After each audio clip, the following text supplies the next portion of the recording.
Hello good morning aspirants. So आज हम discuss करेंगे कुछ इम्पोर्टेंट क्वेश्चन हिंदी से रिलेटेड जो कि HP पटवारी एग्ज़ाम में डेफिनेटली पूछे जा सकते हैं। ठीक है, तो सबसे पहले हम संधि के बारे में पढ़ेंगे। तो सीधा मैं आपको सबसे पहले डिस्कस करेंगे दीर्घ संधि। उसके बाद हमारे पास होती है गुण स्वर संधि। ठीक है, ये जो दीर्घ संधि है भी स्वर जिसमें सारे स्वर ही आते हैं। ठीक है, जैसे आपको पता है कि कितने स्वर होते हैं, हमारे पास 11 स्वर होते हैं। तो ये जो संधि है ये स्वरों को मिला के ही बनती है। ठीक है, तो इसमें आपने ये याद रखनी चीज़ कि दीर्घ जो संधि होती है उसमें हमेशा स्वर का यूज़ होता है। क्लियर? तो ये इम्पोर्टेंट रखने की बात है कि जब भी दीर्घ संधि आएगी तो आपने देखना है कि उसमें स्वर है कि नहीं। तो वो मैं आपको बताऊंगा कि स्वर को आपने कैसे पहचानना है। ठीक है, तो आपके 11 स्वर हैं, ओ आ ई उ ए ओ औ। ठीक है, तो ये अंग आ तक जितने भी आपके 11 स्वर हैं उन्हीं को मिला के ये जो दीर्घ संधि है वो आपकी बनती है। तो सबसे पहले हम डिस्कस करते हैं। फॉर एग्जांपल जैसे ये आ गया हमारे पास, मैं एक एग्जांपल लेता हूँ, परमात्मा।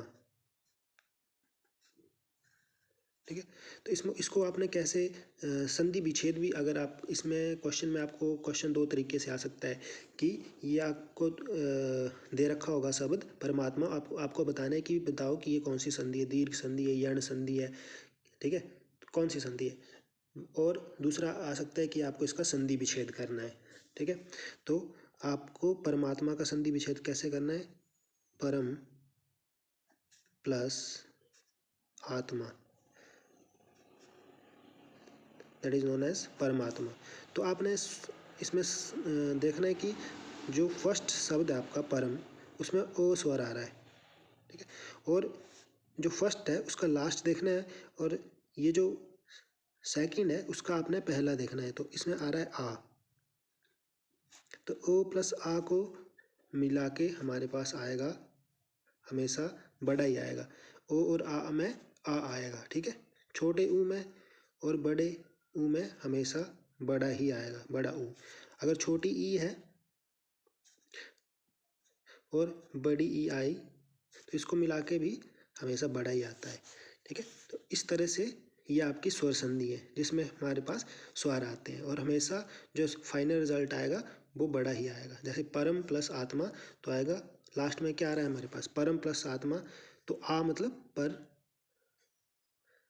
माँ, तो माँ, तो आ का शब्द आएगा परमात्मा। ठीक है, नेक्स्ट एक एग्जांपल कर लेते हैं इसमें। जैसे हमारे पास एक और है, जैसे आ गया हमारे पास कविंद्र। तो कविंद्र आपको पता है कैसे बनता है, कवि प्लस इंद्र, कविंद्र। तो यहाँ देखो लास्ट, पहले के लास्ट देखना आपने, छोटी ई की मात्रा प्लस, यहाँ पे भी क्या है छोटी ई, छोटी ई और छोटी ई को भी मिला के हमेशा बड़ी ही ई आएगी, क्योंकि कवि और इंद्र को जब मिला रहे हैं तो जो शब्द बन रहा है वो बड़ी ई ही बन रही है, कविंद्र। तो यहाँ पे देखो आप कौन सी मात्रा लगी, बड़ी ई की मात्रा। तो ये हमारे पास है दीर्घ संधि। ठीक है, जिसमें हमारे पास हमेशा जो स्वर होगा वो हमेशा बड़ा ही आएगा। ठीक है, एक और एग्जांपल ले लेते हैं, लघु ऊर्मी। तो यहाँ पे भी लघु ऊर्मी मैंने शब्द बोला तो हमेशा बड़े ऊ की मात्रा लगेगी, बट जब संधि विच्छेद करेंगे तो लघु क्या होता है, छोटा ऊ प्लस ऊर्मी बड़ा ऊ। तो ये देखो छोटा ऊ है प्लस यहाँ पे बड़ा ऊ, तो फाइनल आएगा बड़ा ऊ। तो यहाँ पे आ गया लघु ऊर्मी। ठीक है, तो इस तरह के शब्द जिसमें हमारे पास स्वरों को मिला के ही बनते हैं। देखो ओ भी स्वर है, आ भी स्वर है, बड़ा आ गया, ये भी स्वर है। तो ये स्वर संधि इसलिए बोल रहे हैं, ऊ प्लस ऊ बड़ा ऊ, ई प्लस ई बड़ी ई, छोटी ई छोटी ई तब भी बड़ी ई ही बन रही है, छोटा ऊ बड़ा ऊ तब भी ऊ बन रहा है। इसका मतलब ये है कि हमेशा हमारे पास क्या आएगा, बड़ा ऊ ही आएगा। तो इसका ध्यान रखना आपने। तो ऐसे जो संधि होती है वो उसको हम बोलते हैं दीर्घ संधि। ठीक है, दीर्घ स्वर संधि।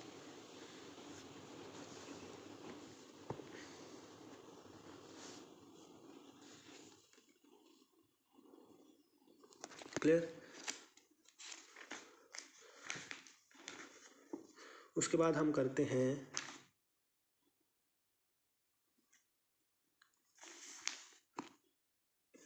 यण संधि।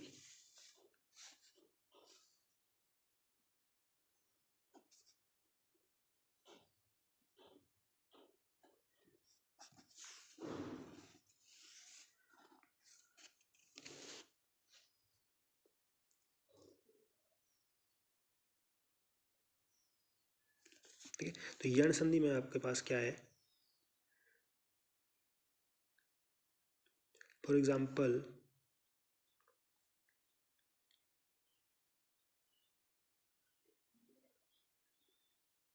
यण संधि का एग्जाम्पल ले लेते हैं हम प्रत्येक।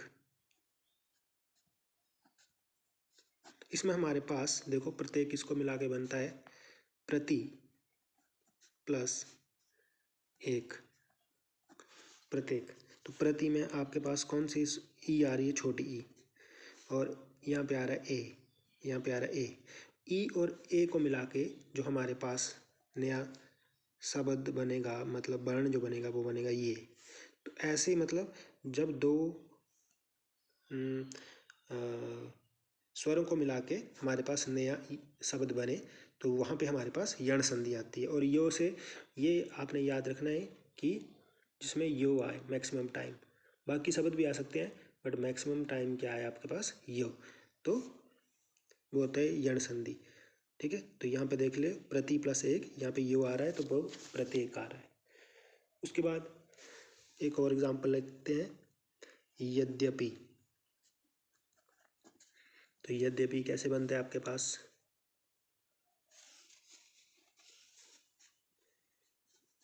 यदि, यदि प्लस अपि, यद्यपि। यहाँ पे क्या आ रहा है, ई, छोटी ई, अ, ई प्लस अ, और इसमें ई प्लस ओ से नया शब्द बन रहा है हमारे पास घ। तो यद्यपि, यदि प्लस अपि दैट इज यद्यपि। तो इस तरह के शब्दों को हम बोलते हैं यण संधि। और एक और बात, जैसे यहाँ पे हमारे पास ई और ई को मिला के, ई और ए को मिला के ये बन रहा है, और अगर हमारे पास ऊ आए, ऊ, ऊ प्लस अ को मिला के हमारे पास बनता है ब। ठीक है, तो ऐसे शब्द भी यण संधि की कैटेगरी में हमारे पास आते हैं। एग्जाम्पल ले लेते हैं अन्वय। अन्वय एग्जाम्पल है, तो इसकी संधि विच्छेद करते हैं अनु प्लस आय। तो यहाँ पे क्या आ रहा है, छोटा ऊ प्लस अ, तो ऊ प्लस ओ को मिला के क्या बनेगा, ब। तो ये बन जाएगा अनवय, जो ऊपर लिखा मैंने अनवय। ठीक है, तो नया शब्द जब भी बनता है ऊ प्लस ओ से ब, ई प्लस ए से ये, तो ऐसी संधि को हम यण संधि बोलते हैं। ठीक है, तो ये कुछ ट्रिक्स हैं पहचानने के, जिससे हमें पता लग सकता है कि ये क्वेश्चन में कौन सी संधि पूछी है। तो क्वेश्चन आपको आएगा कि बताइए, तो जो गिवन आपको 4 ऑप्शन होंगे और उसमें आपको पूछा होगा कि बताइए कि ये यण संधि की स्वर संधि है। तो आपने इस तरह से संधि को पहचान कर बताना है कि कौन सी संधि इसमें विपयुक्त हो रही है। ठीक है,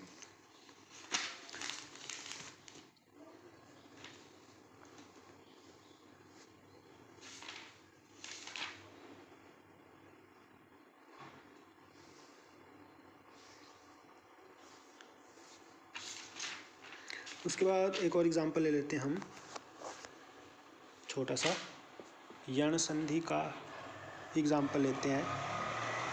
ई प्लस आ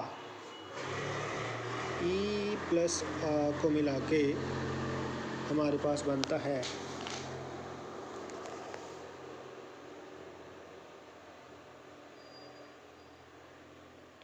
या, छोटी ई नहीं, हाँ छोटी ई प्लस आ को मिला के बनता है या। तो ऐसी संधि भी यण संधि आती है। देखिए ये या यो बन रहा है तो ये या में रखना है यण, यो से यण संधि। यहाँ पे भी या है तो ये भी यण संधि, यहाँ पे बो आएगा तो ये भी यण संधि। अब इसका एग्जाम्पल क्या लेते हैं हम, इसका एग्जाम्पल ले लेते हैं अत्याचार, क्योंकि यहाँ पे या आ रहा है अत्याचार।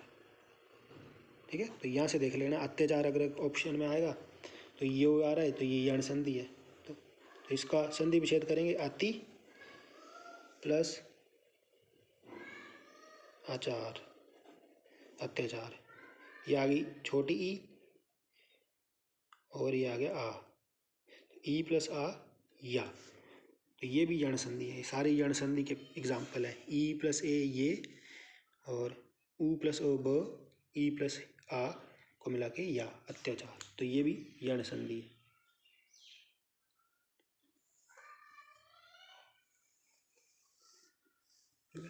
तो ये कुछ संधि के एग्जाम्पल थे। I hope you understand. Next video में हम कुछ इम्पोर्टेंट संधि विच्छेद के क्वेश्चन करेंगे जो एग्ज़ाम में आते ही आते हैं। तो नेक्स्ट वीडियो में हम डिस्कस करेंगे इम्पोर्टेंट संधि विच्छेद, और इसमें हम डिस्कस भी करेंगे कि कौन कौन से वो कौन कौन सी संधि उसमें यूज़ हो रही है, दीर्घ संधि, यण संधि, स्वर संधि या गुण संधि।